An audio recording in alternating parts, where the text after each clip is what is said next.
Okay, looks like it's working. It's not tracking me as usual, but it's recording. So anyway, good to see everybody on the last meeting before the break. If you're like me, you're looking forward to the break. So it's that time of the semester where we're all tired. It's good to get a little breather. So things for us to think about or talk about today. A couple different options.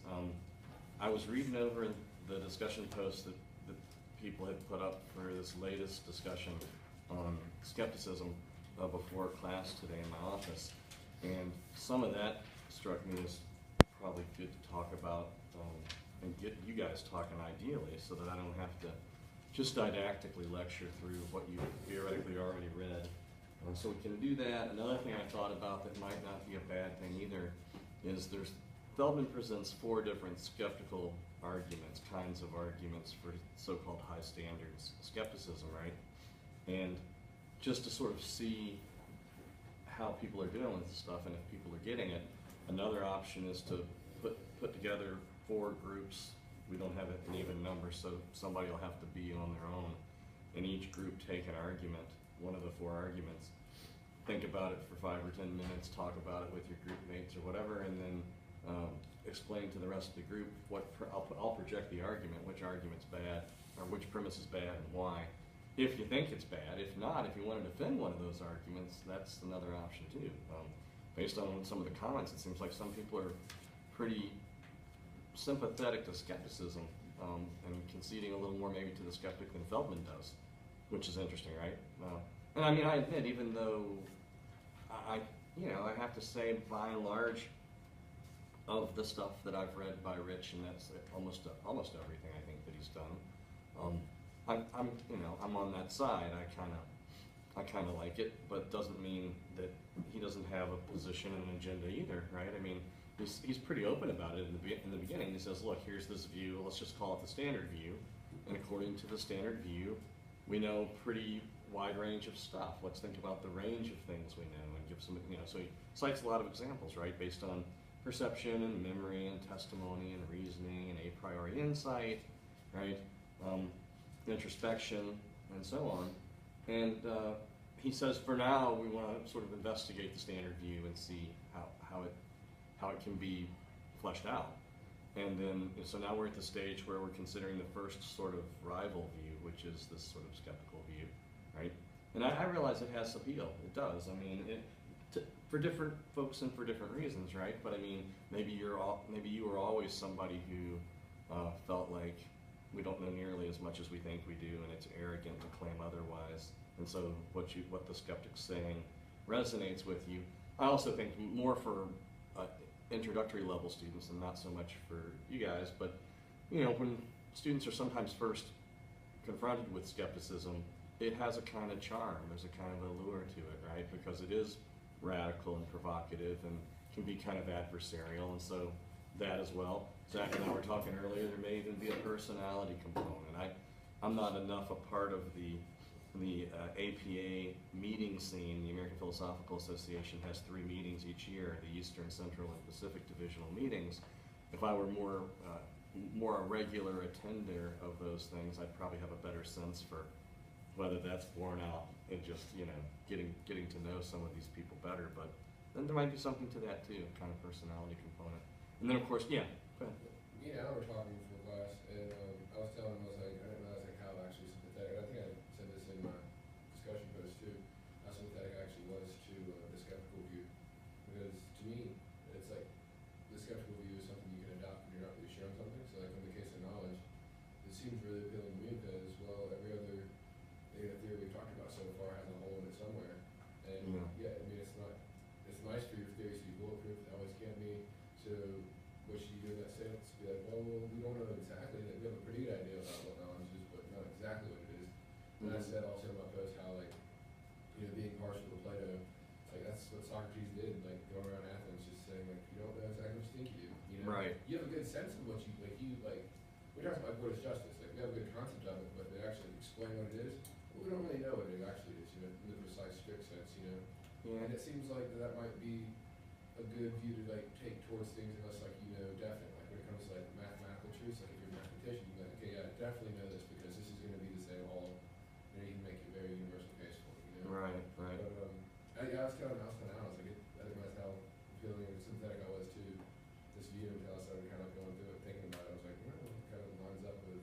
what I was kind of picking up on. Yeah, thanks, Dominic. I mean, so yeah, I want to talk about that with you guys, or get you guys talking about it, because I mean, so maybe one thing to kind of try to think about, get clear on is there seems to me to be a difference between embracing skepticism and, so that's one thing. Just call that going skeptical. So, you know, Smith says, I know that P, and the skeptic says, no, you don't. You don't know it. So, no, I know it. I'm pretty sure I know it. Well, how do you know it? And you try to present some reasons, and the skeptic being the way they, you know, these hypothetical skeptics, right, or whatever, the way we would imagine or want them to be a Hollywood skeptic. So he says all those reasons aren't good enough, or what about this, or what about that, right? I think it's at one point, I can't remember where, but Feldman even says something in effect like, you know, it's like the skeptic can come across as like a child who's constantly asking why. Yeah. And after a while, you just get kind of burned out with it, you get kind of tired of it, right? So I mean, there's definitely, so that's one option, is embracing skepticism about, and we're not talking here about, I assume, what Feldman seems to be mostly interested in, and what I'm interested in, just to have a target, is external world skepticism. I mean, if you're a skeptic about the future, or if you're a skeptic about unobserved entities in science, or a skeptic about the paranormal, or whatever, then that's a different kind of thing. So we got to pick a target, right? So let's just assume we're talking about something like external world skepticism. So I'm pretty sure I know right now that the projector's on. I know that I'm in a room with other people. I know that I have a body, that I'm sitting and not standing, right? Those are among the things right now about myself and my immediate environment that, if true, go beyond the immediate contents of my conscious experience, right? I mean, because all I mean by that is that for those things to be true, there have to be facts in the world, right, that are the truth makers. And they're not up to me to decide, right? My claims, the ones that I just made, all go beyond just immediate claims about my conscious experience, and entail that there's a table, for example, that there's a projector, that I have a... Keep in mind that your body, including your brain, is part of the external world. A lot of people, I think, sometimes don't fail to realize that fact, but at least the way Descartes' understanding the external world, which is pretty much how subsequent commentators from Barry Stroud up through people like me and Feldman, how we're understanding it is, you're not directly aware of your brain.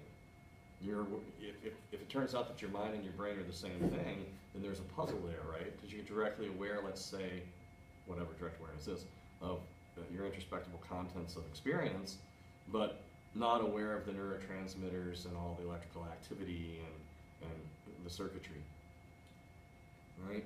So there's going skeptical, which is one thing, and then there's what I kind of feel like Dominic and maybe to some extent Alan were talking about in their discussion posts, which is a kind of attitude of humility, right? A sort of rejection of an arrogant attitude in favor of a more cautious approach that says, let's go slow and let's be modest, and, you know, taking Socrates as our example, let's not think we know things that we really don't know.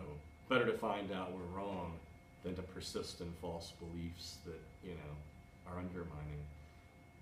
Those seem to me to be different things, right? Because, I mean, Socrates, even if he doesn't, at the end of most of those dialogues, come up with an answer. Yeah, right. Are there any Socratic success stories? That's another topic. And you know, it's hard to know. Is Socrates a skeptic, or is he more just a careful interlocutor? Is he more just you know, I don't know that I read him in that skeptical way. Well, see, because after reading this chapter, I was telling Alan, like, you know, like, I didn't view him as a skeptic until this chapter, because then, you know, his whole assertion is like, the only thing I know is I know nothing, yeah. And how he never really asserts anything. Like, it's very rare that you find him in any of the dialogues asserting a statement, and I think it's because maybe he was being very careful and, like, you know, very cautious when it came to knowing these truths. Yeah. Or it was because I don't think he was skeptical that they existed, but he was skeptical of what they were to a certain extent. Okay. Like, he wasn't skeptical that, like, justice was a thing. He wasn't skeptical about the abstract or the external. I think he was just skeptical about, like, what exactly it might be. You know, maybe cautious might be a better word. Okay. Yeah, let me give Zach a chance, and Alan, I know he's going to get in here on this too. Yeah, I was just gonna say two things. Like, I think I could really use a good, a better explanation of what skepticism is, because I mean, I like what you're saying. I like to be humble. I mean, I admit that I don't, We don't know know everything, but at the same time, I'm not willing to necessarily adopt the skeptical view. But I Right. think, being humble about what we know and don't know is good. So I mean, maybe where to draw that line would help me out, Mhm. And also, it was like regarding Socrates. Wasn't it Socrates who came up with the argument like when you die, you either Yeah. sleep or Or it's sort of Isn't that a dreamless certain- sleep or revisiting your old friends or something. Yeah, he had the whole. From already passed. so he does state to know. Well, yeah, that quite was a few right things. before he was about to die, so. You don't put a lot of weight There's on some, that. like, controversy of like, did he actually believe this, or was he just saying This this is just to make saying himself this. feel better? Yeah. Yeah. It was all in favor. It's like, he does certain things, but like it's. Because that seems like the one thing that you really can't Yeah. know. Yeah. It's Yeah. like, I know what's going to happen after you die. It's like, whoa, but you don't really know if you're standing in here in a garden, like looking at a flower. It's like, Right. that seems to be a really weird thing with me. It's like, Yeah. but yeah, I love Socrates. But anyway, sorry. So no, this is good. This is good stuff. Like I said, I'd much rather hear you guys talk about it. And I can discussion. say something The discussion about boards help me, but drawing the line. yeah, go ahead, Alan. About the line thing, about what skepticism is, I think Alan related that pretty well about a view of embracing skepticism versus that humble view of, well, maybe we don't know everything. Yeah. Well, I yeah, think I mean, I that's- got that think part. I that's guess the I view. was Just kind of trying to see how I could be someone who holds the standard view, but at the same time, Right. Be humble. be humble. Yeah. So don't if be that's the case, cavalier then- and arrogant and think you know. But You then know. what are you, Alan? Like, I mean, would you be? Then where do you draw the line? Or Well, like, I- where do you fall on that side of the line? Would you be Well, a as- person who holds a standard view but is just humble about what you know, or? Well, I don't like the standard view. Wow. All right. So now the gloves are off. I can say I don't like the standard view. Dozens outside. Someone's insulted now. But I can say I'm not much of an external world skeptic, so I can't really say where we draw the line. I mean, I can say I know the projector's on because if I believe the contrary, my evidence wouldn't support that claim. Basically, what I'm saying is, if I don't believe that the projector's on, Then you're in violation of rational standards or something. But Right. you're still tempted to. I'm putting words in your mouth, but so you tell me if I'm getting you wrong. But so you want to be able to say, I'm going to believe that it's on, but it's more to save rational faith or something. But I don't want to go the additional distance and claim to know it. well, like I said, I'm not really an external world skeptic, so Right. I can claim to know that the projector's on. Okay. And that you're in a Of room with course, other people. The skeptic would say, well, maybe you're hallucinating or you're dreaming. Right. I can ask anyone else in this room, hey, is the projector on? And hopefully they would tell me yes. Right. If you are hallucinating. Yeah, if I am hallucinating, then they wouldn't be able to tell me. Yeah, Tyler. I mentioned this in mine, but I think a lot of it maybe depends on what we mean in the context and what you're saying, which you know something. Because obviously, in the context of epistemology, it's going to be like the utmost standard compared to saying, if I'm out golfing, I know the ball's on the green, I know it's there. But as far as like within this system of epistemology, the standard is so high that when it kind of does like break itself in a weird way. I don't know. This is sort of sounds to me a little bit like the Lewis kind of thing, or Definitely. contextualism thing, which you like, I think. Absolutely, it really appealed to me. So I mean, that kind of gave me a different way of looking at it. Yeah, we'll talk about that. That'd probably be the next time, I guess, when we get to the second chapter on skepticism. If there's an appendix at the end on contextualism. So some people think that the standards for what counts as knowledge, that they really do fluctuate. There's different kinds of contextualism. So there's sort of what you might call ordinary standards, and then there's high standards.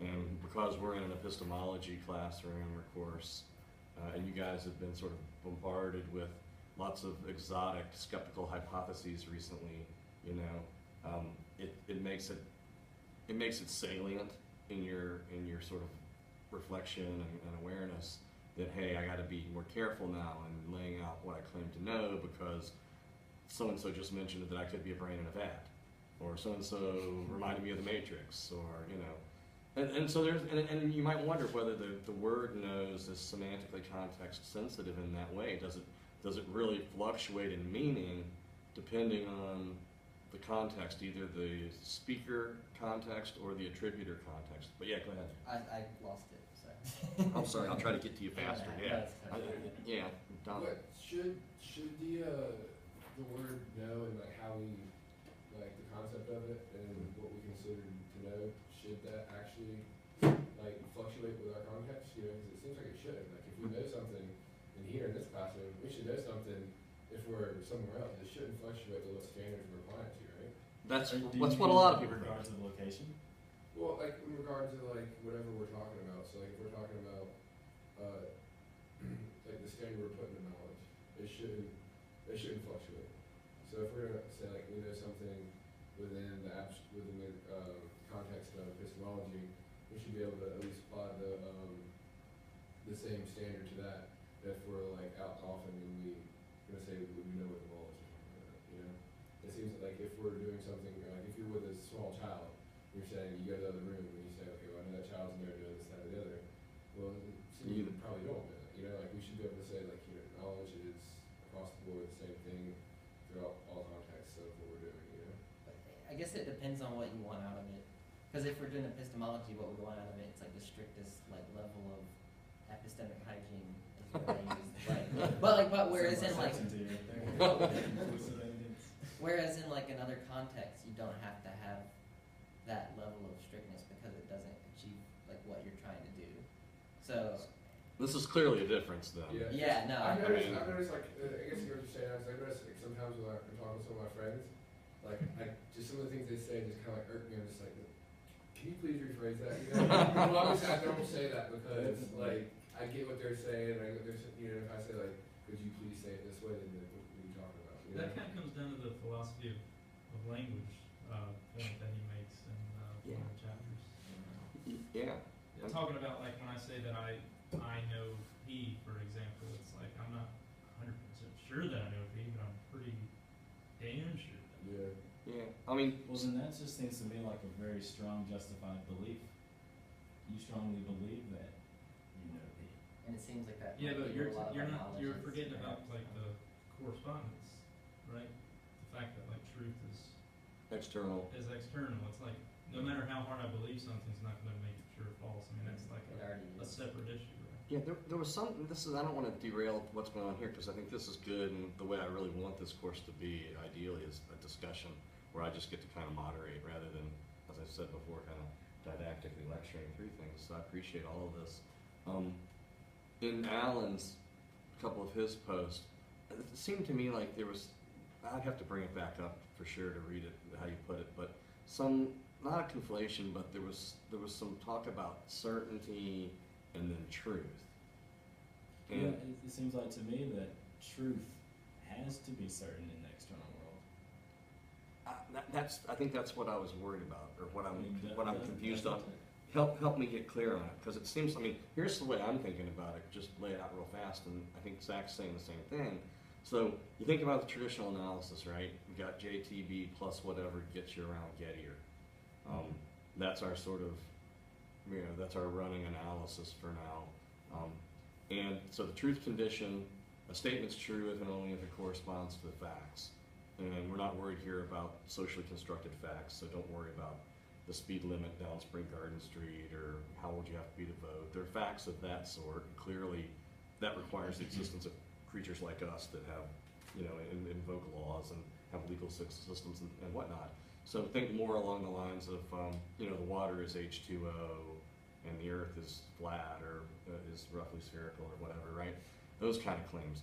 And whether they correspond to whether the statements correspond to the external world or not is what determines whether the statements are true or false. So to me, certainty, if certainty comes into the picture anywhere, it's going to come in with there's two senses, but either with the justification condition or the belief condition. So I'm kind of confused about and if you want to say more, I'd be happy to try to get unconfused on it. So how are you seeing truth and certainty connected? While I was writing my post, I felt that, okay, I was looking through my general knowledge of things that we take as true, Mm-hmm. and it seems that what we take as true is certain, and that we have evidence of. Well, then you gave, certainty. you gave some examples, and this is something that Zach was mentioning earlier to me, and I was thinking about him as well. You had an example of water being H2O and humans breathing air. Yeah. And so, one question is, are those things in fact certain? Is there a difference between, taking something for granted or taking something as certain, whatever that would be in scare quotes, versus it's really being certain in one of the two senses that I'm going to outline in a little bit? I mean, we've already got the epistemic sense, right? That's a statement. Let's say that a statement is epistemically certain for a person at a time, just in case the person's evidence is so good that it's incompatible with the falsity of the statement. In other words, you can't have the evidence you've got and turn out to be wrong. That's one sense of I'm certain. But there is this other sense that I didn't even mention last time, and I think Feldman mentions it quickly in passing.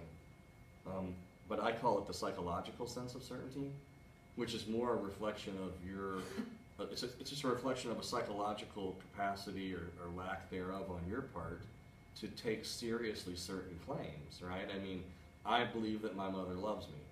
I think I know that my mom loves me. How could I convince a persistent skeptic about that, right? First of all, that's another project, right? Convincing skeptics. That's a whole other thing, because some of them will just probably never be convinced. You just can't convince them, right? For whatever reasons. Doesn't mean you're not right, doesn't mean your arguments aren't good enough. They just, some can't be convinced. Just like with political debates and people's views on politics and religion and morality and whatnot.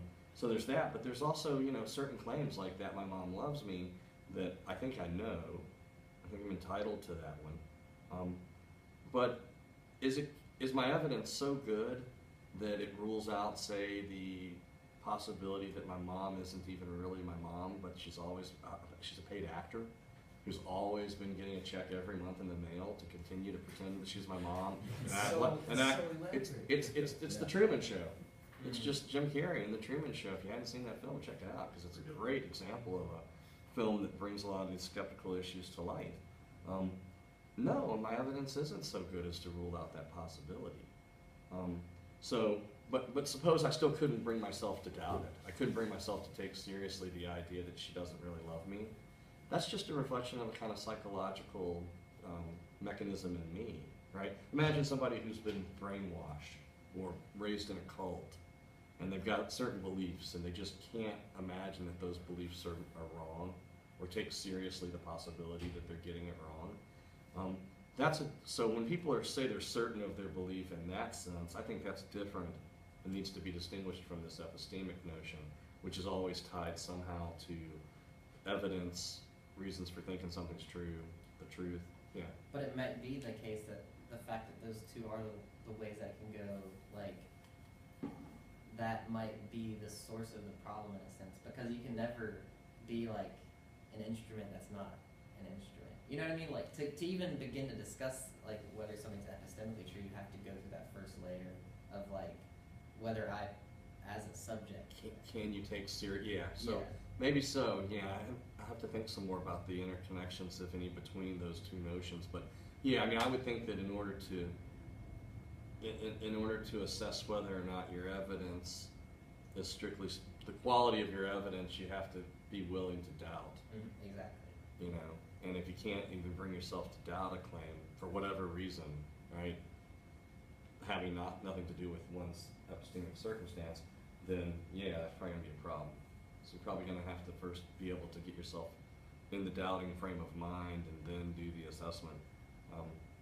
But those claims that so just back to Alan's thing about the connection between truth and certainty, I see those as pretty different things, and I wasn't sure. I mean, and then the examples that you gave, I thought people might want to talk about those too. I mean, are we certain? You say that that we are certain that water equals H2O, right? Are we really certain of that? I mean, you can't imagine a possible world or a skeptical alternative or hypothesis that would have that turn out to be false. Now, so here's the thing. The claim that, suppose it's true that water is H2O, right? That's an identity statement. And the standard view is that if anytime you're dealing with a genuine identity statement, if it's true, then it's necessarily true. The necessity of identity. So any world where you're in touch with something that's not H2O is a world where you're not in touch with water, however fooled you might be, right? Water, so you're on Twin Earth, and there's a substance there that's superficially indistinguishable from our water.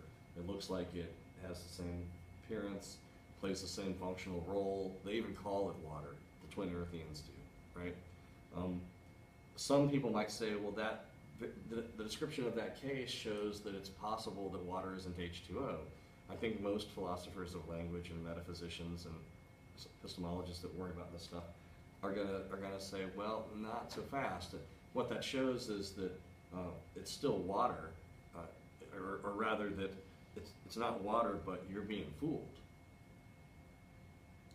So keep in mind that, I mean,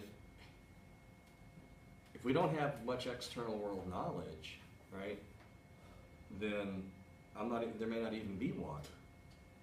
So the claim that we can be certain that water is H2O, I grant that if it's true, then it's necessarily true because it's an identity statement.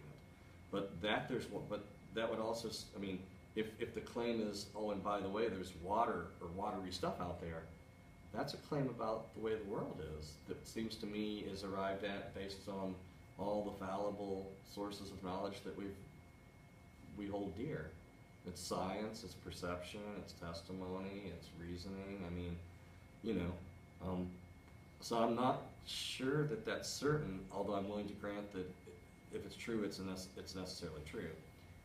Same with the humans breathing air. I mean, suppose you've always been a disembodied brain in a vat, and that there aren't any other people around, just the alien beings that are running the machines, or the machines that are running the machines, or whatever, you know, God, an eternal disembodied, you know, omnicompetent being. Yeah. But kind of at that point, I mean, assuming that the universe they simulated for you isn't the same as the universe outside the simulation, because then there would be water there too. But like, so that would mean that like for you, that what water is that simulated thing. So in a sense, it's real in that way. I mean, not to like, you know, it's virtual. It's what these Twin Earth thought experiments sometimes refer to as water in the image, or whatever, right? In that scenario, is it saying in the Twin Earth that it's like literally, like functionally, every way it's the same as water? It's introspectively indistinguishable. So I mean, it's just like in fact, let me just go ahead and throw those arguments up so we have them to prompt us to think about this. It's sometimes easier when you can see it, but remember we had a bunch of different ones. So here's the interest. I don't know if people had a favorite or one that they found particularly compelling and in need of a response.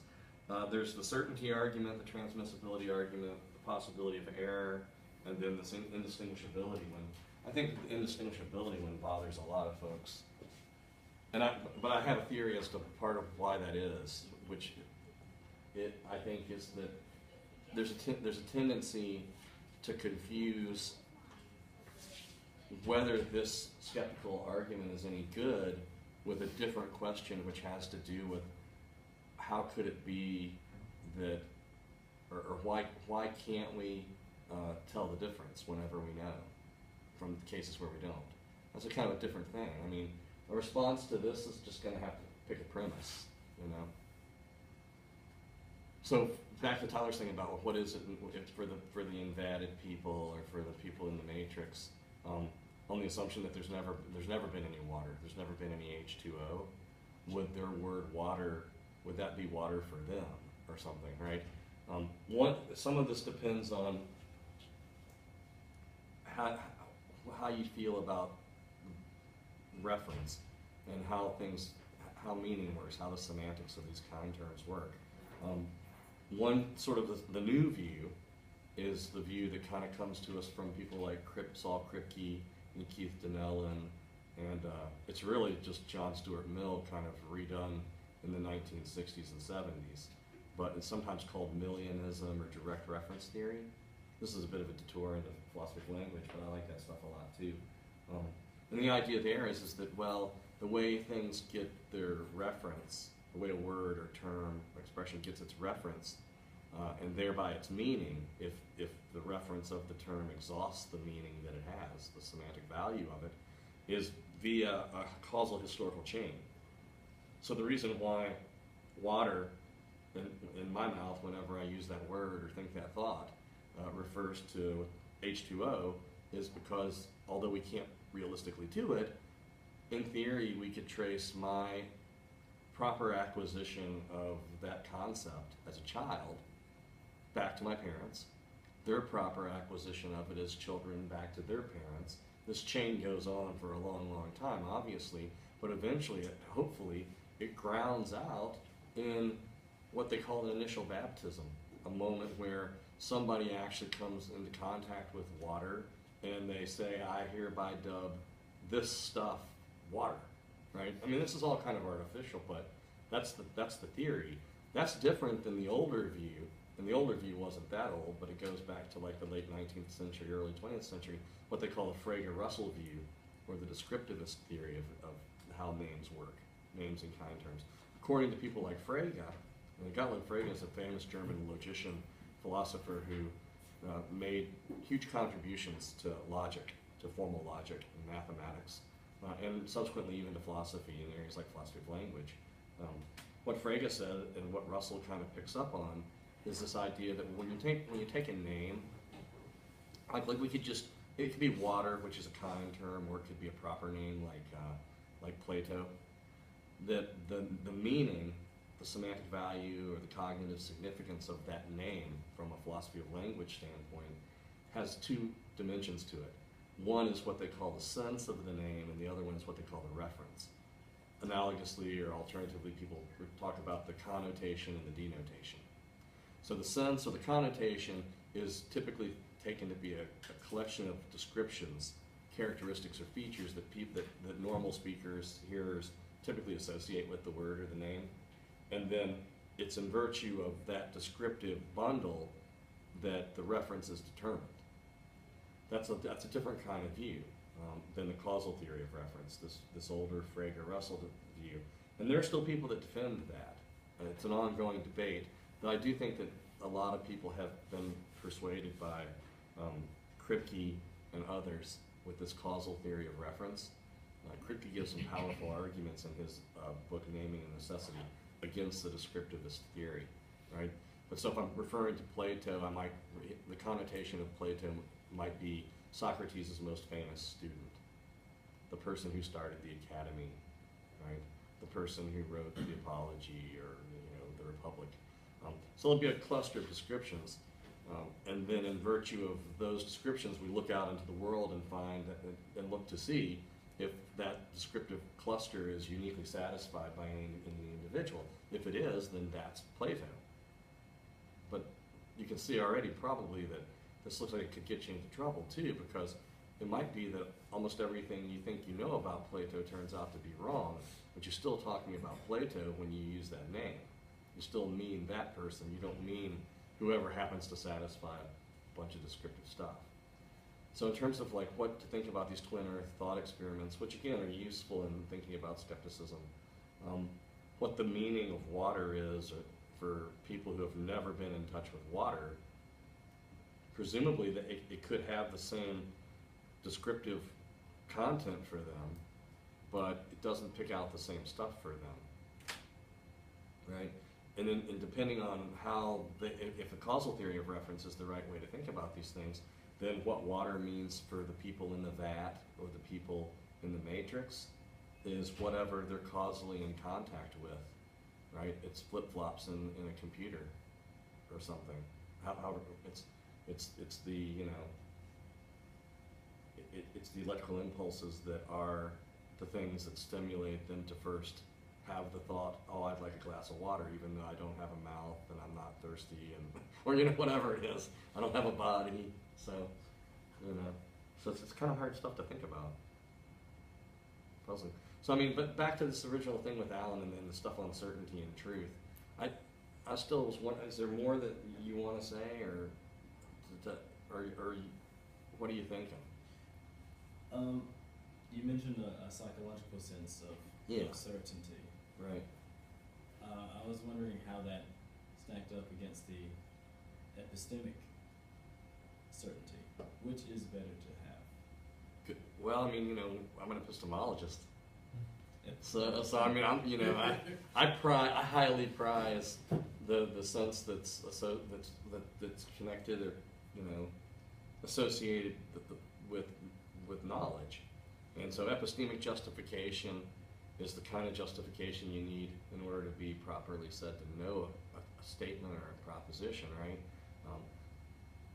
And one way of cashing out what epistemic justification is this high standards thing, right? Where you say, well, and this is the way Descartes analyzes it, right? If you think back to your meditations.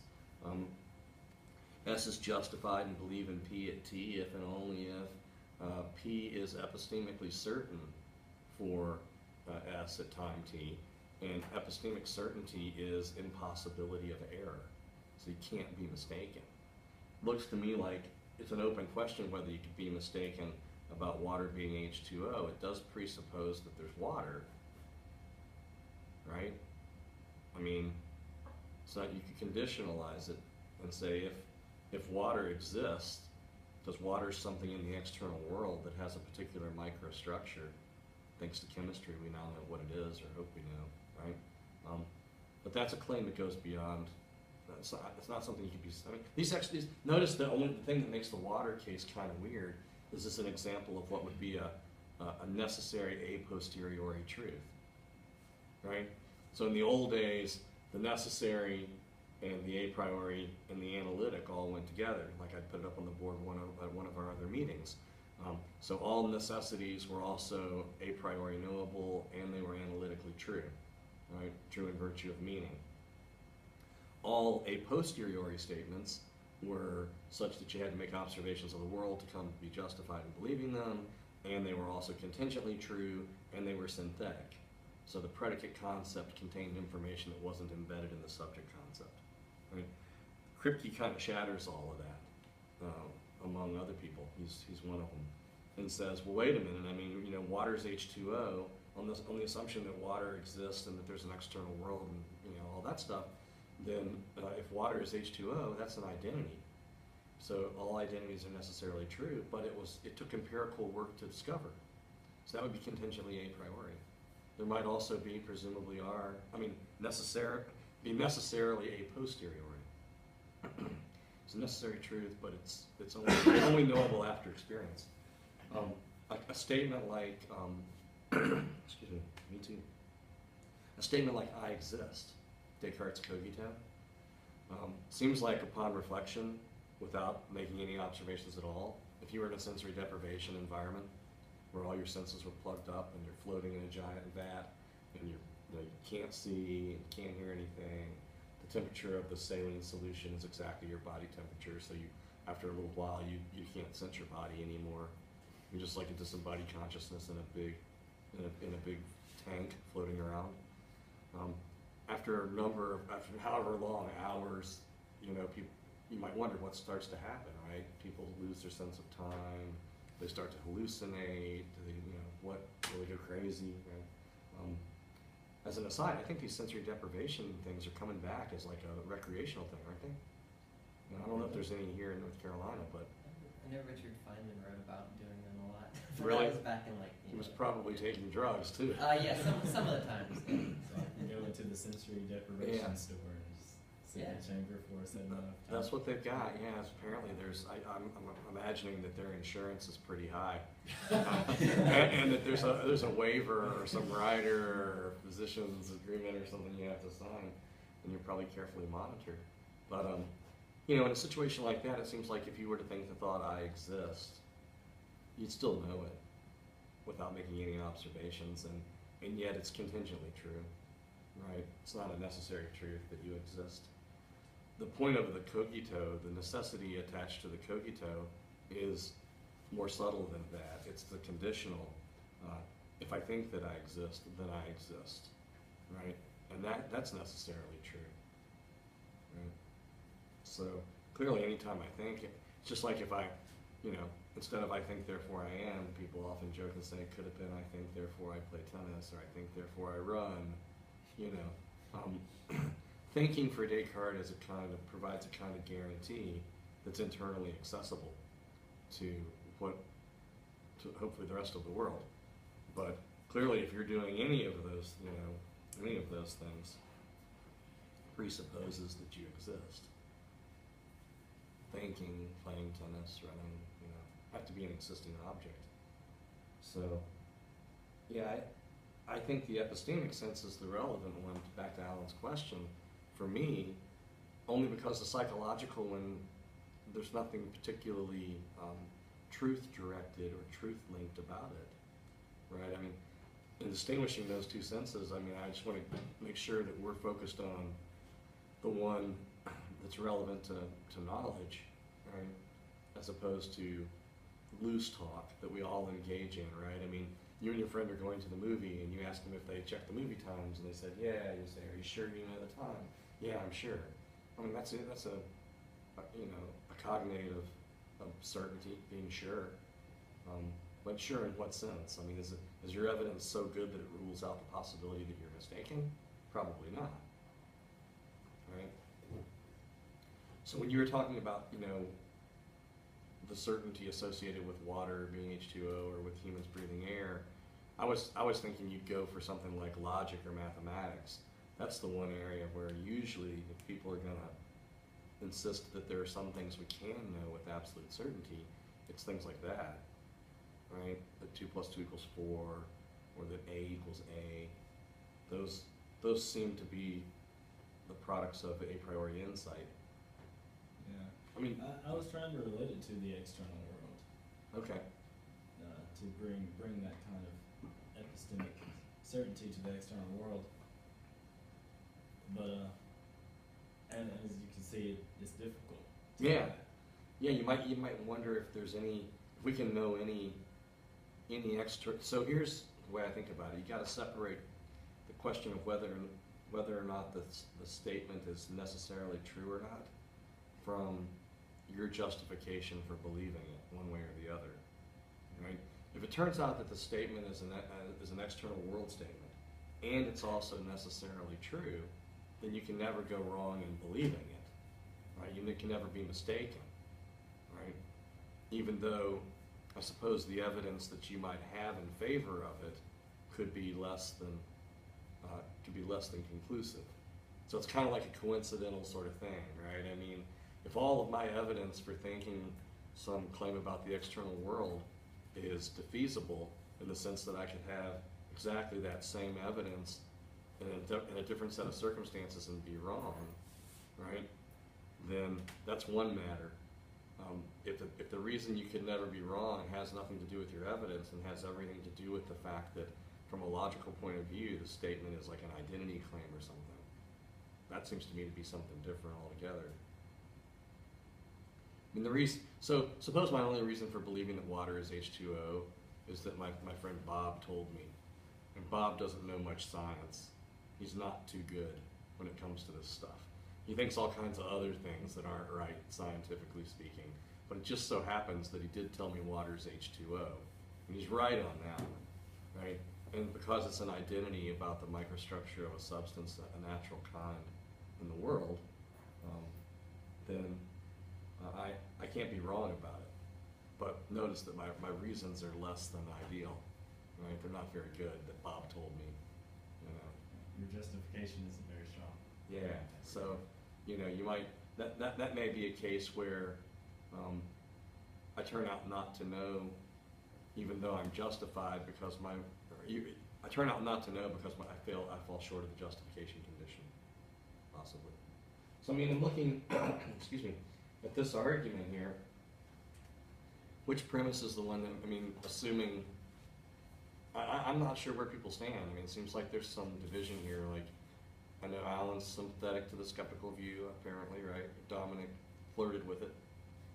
it's not clear that you really, I don't think you really want to embrace skepticism, Yeah, right? not entirely, but my whole thing with Alan, what we were discussing was, like, to me, my view on skepticism is like, I'm not gonna be like a skeptic, embrace it totally like you said, but when it comes to something like, you know, epistemology, it seems like that's the one that's, gotten it closest to being right so far, and saying like, we don't exactly know what knowledge is, because like, yeah, the standard view got pretty close until Gettier came along, Mhm. and then that really showed that that's not really what knowledge is, and all the other different theories haven't exactly been able to say what knowledge is, so.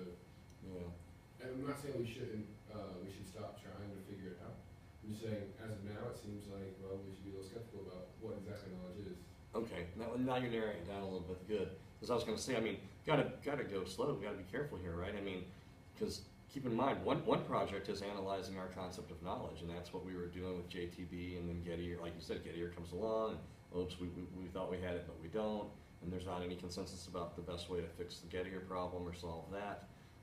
So yeah, if the question is, do we have a foolproof or a, you know, knockdown, drag out analysis of our concept of knowledge? No, we don't. But notice that's one kind of project, right? Knowing what knowledge is, but then there's knowing that the lights are on, and there's knowing that you're in a room with other people.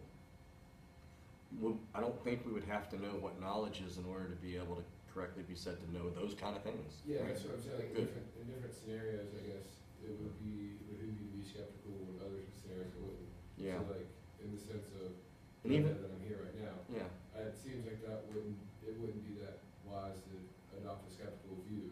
But when it comes to like, you know, searching for abstract truths, maybe we should be like a little more skeptical about these answers that we're given, you know? Yeah. And maybe like you said, it's more of being like, academically humble to a certain extent.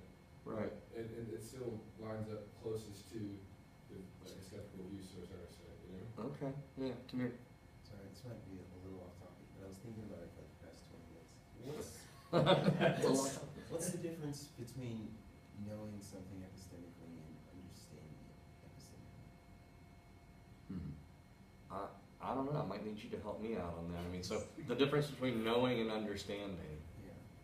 Yeah. I would feel that they'd be the same, but Yeah. I mean, I don't, I it's guess like, if Alan were to say something to me, but, all bachelors are unmarried. well, yeah, but, Once let's say it if he comes says anything to me but he said it incorrectly, mm, and I'm able to correct him, like, Or like infer the meaning. All in order bachelors are to be unmarried. able to correct him, I had to know what he meant. Like, you can't correct something if you don't know what their intention was. mm-hmm. So, in a sense, despite he had no idea what he was saying, I knew. But is it because I understood him? Yeah, this is hard stuff, right? I mean, It seems like for me, understanding has to come first before knowing, because let's take the phrase, all bachelors are unmarried. You have to understand what unmarried means and what a bachelor means, before you can put the two together and know that definition of a bachelor is an unmarried male. So once you come to understand that, you know it by definition. So, and then I guess tying this back to what we're doing, we need to understand, our foundations for, making knowledge claims in order to say that we can know said claims. Boy, I got some thoughts, I got some ideas, but I wanna get Tyler in here too while he's got it in his mind. I was just gonna say, it seems like to say you understand something is to say, assuming the background information, then this would be, it's like a, you know, like a necessary truth, whereas knowing comes down to also like, not just assuming, but like, or not just assuming the conditions are true, but like deciding that that is the way things are. That I probably just completely botched the way I No, said no, that. this is hard stuff, 'cause I mean, these are hard questions. I mean, seems like to me you could understand a statement and not know it. Mhm. But it's hard to see how you can know a statement and not understand it, or at least correctly be said to know it. So consider the following statement. There are an odd number of people in the classroom next door. You understand what I just said, right? Because you're a competent English speaker, and you're considering a statement that there are an odd number of people right next door to us. So you understand it, but you don't know it. And the reason why is because presumably your evidence is about like mine concerning that. It's either an odd number, an even number, or there's nobody in there, right? And my evidence is pretty much neutral on that matter. So until I have some evidence one way or the other, I gotta suspend judgment. Of course, you never get knowledge by suspending judgment, because one of the components of knowing is believing. And if you're suspending, then you're neither believing nor disbelieving, right? So, seems to me, yeah, it's just good stuff to think about. I mean, there seems like there are a lot of statements out there that we understand, but that we're not in a position to know, maybe that we could never be in it. Take statements about the distant past, right? About the number of tyrannosaurs that were on the earth during a certain day at a certain time. So, you know, you've got this Tyrannosaurus rex dinosaur, and there's a population of these things. Pick a day and a time that would have been appropriate for, you know, when they lived, right? The Jurassic era or whatever. Who know? You understand what's being said. You know, claims about historical events are good ones. Claims about the future seem to be good ones. Consider the statement that you'll come to class at come to our next meeting. You understand it. Can you be correctly said to know that one way or the other, despite whatever your best intentions are? Hard to see, right? I mean, because a lot could happen between now and then. What if your car breaks? What if you get sick? What if we have a snow day? I cancel. Yeah, so all different kind of ways in which the best intentions can be thwarted. So I think I appreciate you raising that. Yeah, so there's this distinction. You know, there's understanding, and then there's knowing. It seems to me that even to be able to correctly be said to believe a proposition, it requires understanding it. I can't believe propositions in Chinese right now because I can't understand Chinese. Just like little kids, they don't have the conceptual framework yet, so their understanding is limited to in that way. And this may be bad news for non-human animal knowledge, at least of the sort we think of it with dogs and cats. You know, I'm not picking on them because we all love our pets. But if you're wondering about do dogs and cats, can they properly be said to have beliefs in the sense of propositional attitudes? Like, belief is a propositional attitude, right? I mean, it's always a belief that something is the case, unless there's some sense like I believe in someone, right? Like trusting a person or something. So there's that. My dog believes in me in the sense that my dog trusts me, but does my dog have the requisite set of concepts to be in a language of thought sufficient to enable it to form these beliefs and propositions? I don't know. I'm not an animal behaviorist or ethologist or whatever. Yeah, Zach. So what if we had a person that was like totally isolated from all human beings and, you know, matured on their own, didn't learn a single language or anything like that, yet they're, let's just say it's a 30-year-old man.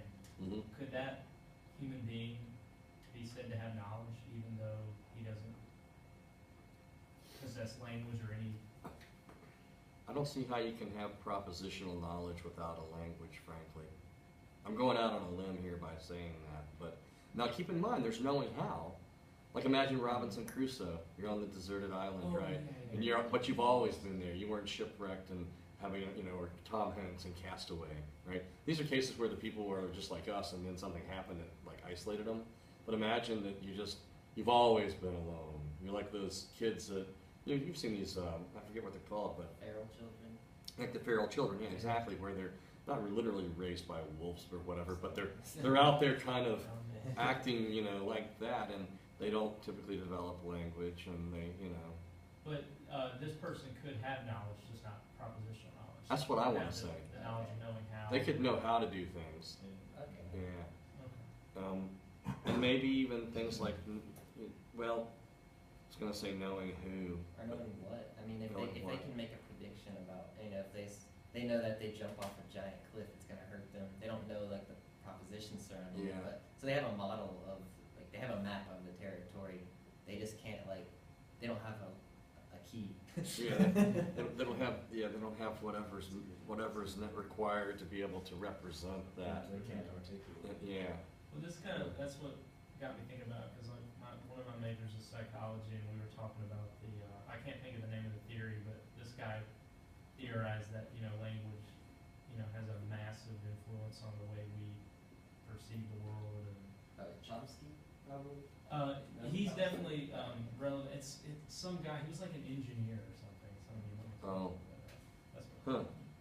Yeah, I wish I were more familiar with literature in lots of areas in psychology and cognitive science and neuroscience, but I would be speculating, and I hate to do that outside of my area. Philosophy of language I feel pretty comfortable with, but and Chomsky, of course, is a big pioneer in theoretical linguistics with his generative grammar, transformational grammar, and this idea of universal grammar. So that's pretty neat stuff to think about, whether there's a sort of the language of thought and how that works, right? So there's always been this question of like, what comes first, thought or language, right? It seems like, I don't know, it's tempting to think that you'd have to have a language before you could have any thoughts, but some people don't think that, right? I mean, they have like proto-thoughts or Lots something. of people think Yeah. about When you using said- words. When you asked that question, I really thought you gotta have thoughts before you can have language, you know? Yeah. Yeah, but I mean, how are the How's it thoughts represented? represented? Yeah, so Probably Images. It's something probably between images and Images. feelings. I mean, that sounds like kind of a cop out, I guess. but, Feelings. Yeah. But that I don't see how that could go towards a, like a proposition. I can see like an apple in my mind's eye. How do I? Yeah. That's different than. This is a hard one, right? This is a puzzler. Yeah. I mean, clearly, like babies, I think about newborn little babies, right? They haven't acquired language yet, and there's stuff going on in their heads for sure. I mean, I'm not doubting that. It's just this puzzle of how do we ascribe beliefs and propositional attitudes to beings that are very different from us and that we can't be. Like Nagel's bat. Thomas Nagel has that famous article, "What is it like to be a bat?" where his purposes there are to really sort of present an objection to reductive materialism, but one of the points that kind of comes out pretty clearly is that he says, look, bats are conscious. We have every good reason for thinking that there's something that it feels like to be a bat, but it's so different from what we are, right, in terms of the anatomy and the physiology, and bat sonar, right, echolocation is so different from any kind of forward perception like vision that we're familiar with, that doesn't seem like any process of sympathetic imagination or additions or subtractions to our experiences will get us there, could reliably allow us to contemplate what it must be like to be a bat. And he thinks that that's a real problem, again, for kind of a different project. So yeah, I don't know. I mean, this is all good stuff to think about. I'm trying to feel like there's something else we were going to talk about. This argument, yeah. So yeah, well, yeah, there's that too. So I mean, obviously, what I want to do is I want to, I think I want to get rid of premise two, right? And just say, look, I mean, toe the fallibilist line. I don't think that's a cop out. I mean, I think that it's important to be clear on how to understand fallibilism, right? I mean, Feldman does a pretty good job, I think, of discussing that. If you're not careful, you might come away thinking, or a quick reading of it, or just the label might make you think, oh, fallibilism's the view that you can know something that's false, and it's not that, obviously, but it's more subtle. It's the view that you can know something and it be possible that you're mistaken, not actual that you're mistaken. But the force, it took me a while when I was first coming across this stuff, I remember, and so it wouldn't be surprising if people have this kind of question in mind. The force of the possibility there is to move you from the actual case to another case, right, where you have all the exact same evidence, but the proposition is false. So like a conditional truth, like you were saying the other day. Like it could be the case that P is false in some other world, but it's not. Right. Okay. Yeah, not in the actual world, not in the actual case. And I think that's kind of what not to overly talk about the article, but it seems like that's how it connects, is saying you can always add that to it. You can always say there could be a way in which it's another way. Like you can never really exhaust that like infinite number of possible worlds in a sense. Yeah. And so that's kind of how it like breaks itself. But I mean, it still works, obviously. So the only things that stay true are necessary propositions. Yeah, the necessary truths are going to be true in all possible worlds. And in cases where the necessary truths are a posteriori, like water equaling H2O, on the assumption that you can't, it's hard to see how you get conclusive evidence concerning an a posteriori matter. So, Yeah. going back to fallibilism, what did you say it was again? That you can know a statement? So you can be correctly said to have knowledge. Like right now, suppose, I know you're kind of skeptically inclined, but I'll play the anti-skeptic and I say, look, Alan, I know that this cup is on the table. Got my Tate Street coffee cup here, right? I know that that's true. And you say, but Rick, how could you know that that's true? Because if you really do know it and knowledge entails truth, then and the truth of the matter is external in the relevant sense, right? It's not up to you to decide whether the cup's on the table, and belief has nothing to do with it all. All the evidence that you've got is none of it's conclusive, right? I mean, you thereby also know the falsity of all these skeptical hypotheses. You'd have to know that you're not a disembodied brain in a vat, and that you're not at home in bed dreaming, that you're not a victim of the Matrix, and on and on and on. Yeah, I think I do know those things, even though it's going out on a limb there. This is maybe flying in the face of what I was saying to Dominic earlier about the attitude of humility here, right? It's how arrogant, the height of hubris to think that you can know that you're not a brain in a vat. Well, I mean, I know enough philosophy and enough logic to know that if I'm at least right about this, if I do conditionalize it, right? If I do in fact know that there's a cup on the table, and I know that that's incompatible with me being a disembodied brain in a vat where there have never been any cups and tables, and I can deduce the one from the other using the closure principle for knowledge. Looks like to me, I mean, I'm just going to have to settle in with the claim that despite maybe temptations to explain otherwise, that I know those things. So the ancient earthers knew that the earth was flat? No, they didn't, right? Because it wasn't true.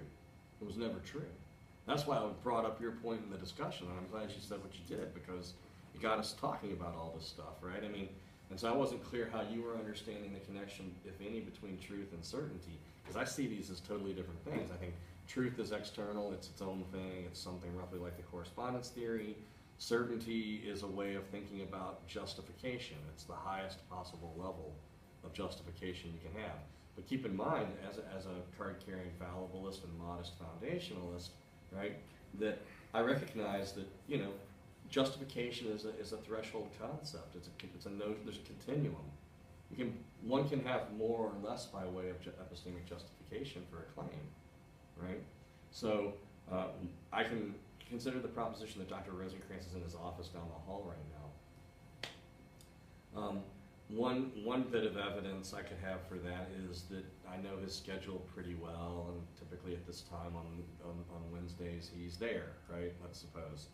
So that's some evidence for thinking that it's true, and if it turned out to be, and I believed it, and I wasn't in a Gettier case, then I'd know it. But another bit of evidence that I could have is, in addition to having my background beliefs about his routine and his schedule, I could just walk down there and look and see.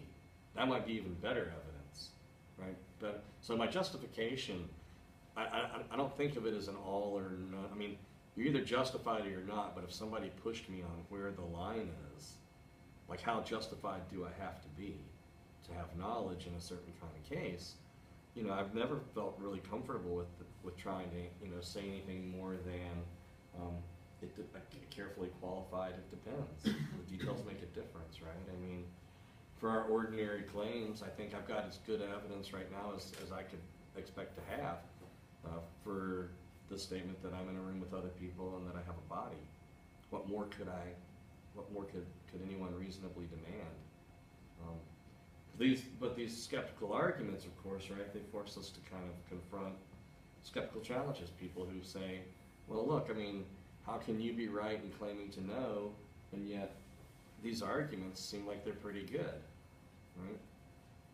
So you gotta find a way out. Feldman's pretty insistent on that, right? I mean, notice he talked about some other responses. Remember, he talks about the self-refuting thing, that maybe skeptics they fall on their own sword, because if they're making knowledge claims and yet the claims that they're making They don't think measure you're- up to their own attack, yeah, they can undermine themselves. And the other thing is the Moorian response. We hadn't talked at all about that, but Moore very famously has this argument about involving two hands that gets pulled out all the time, where he attempts to, I think it's his proof of an external world article, which is a classic of epistemology. And Moore's kind of common sense philosopher insofar as he says, look, you know, I'm going to prove that there are two hands. And you should read it sometime. I can't remember if it's in our Soze anthology or not, but I'm sure it's out there in the public domain as a PDF or something. And he spends like 18 of the 20 pages with all this very careful qualification and conceptual analysis. And then at the very end, the proof is like a paragraph long. It's really true. I mean, it's just something like, all right, by extending this arm and holding my hand out like this, I thereby show that there's one hand. Here, I show that there's another hand. There are two hands. You know, it's, okay, cool. I didn't challenge you. I believed you at the beginning. Now I've spent 20 pages of my time, you know, reading through this. I wasn't worried that you didn't have hands to start with, but it's really, it's kind of comical. But it's good. I mean, so Moore's kind of, and people have talked about this kind of Moorean response. What he really comes down to is Moore says, look, I'm better justified in believing that I have two hands right now than I am in believing the premises of any of these skeptical arguments against my knowledge of an external world. And of course, hands would be part of the external world. Yeah. Right. So, you know, and I think there are people that have sympathies with Moore and say, look, you know, these skeptical possibilities are just so exotic and crazy, you can't take this stuff seriously. I mean, of course we know most, you know, the standard view. But you know, we've got four good arguments here, or four arguments at least, that are you know, challenging. And hopefully people saw how to, which premise is the one that we're going to get rid of in each one. So in this one I get rid of two. In this one I get rid of two. Right? So the idea here is that if a belief could be mistaken, well obviously if a belief is mistaken then you don't know it. But just the possibility, again, the force of that is to shift you from the actual case to a different situation where things can vary, right? Typically the truth condition is what you want to vary. And we've got these arguments, right? Here's the certainty argument. S knows that P, then S is absolutely certain of P. No one's ever absolutely certain of anything about the external world. Well, again, modulo identities like water equals H2O, you can't be wrong, but can you have justification that rises to the level of conclusive evidence for an empirical claim like that? Not hard to see. Seems like for any amount of empirical evidence you've got, you could always have that same amount of evidence and be wrong short of a necessary truth. So it's kind of like, yeah, you can't be wrong, but not because your evidence is conclusive. You can't be wrong because it's a necessary truth. Here, this is the last one, the transmissibility argument, right? So let's see, for any skeptical hypothesis inconsistent with an ordinary external world belief, no one can know that it's false. Gonna get rid of that one, I take it. Right? Reject premise one. Is that what you guys want to do? This one's so hard to read compared to the other arguments. Yeah, it's probably because I left out the line and maybe the formatting or something, but it's just the O's and the SK's and keeping them straight. So you know the ordinary claim implies that the skeptical hypothesis is false, which means that what's true is the negation, right? So if I know the ordinary claim, then I know that it's true that it's not the case that I'm a brain in a vat. But how could you possibly know that it's not the case that you're not a brain in a vat when everything would seem to you exactly as it does right now, should you turn out to be one?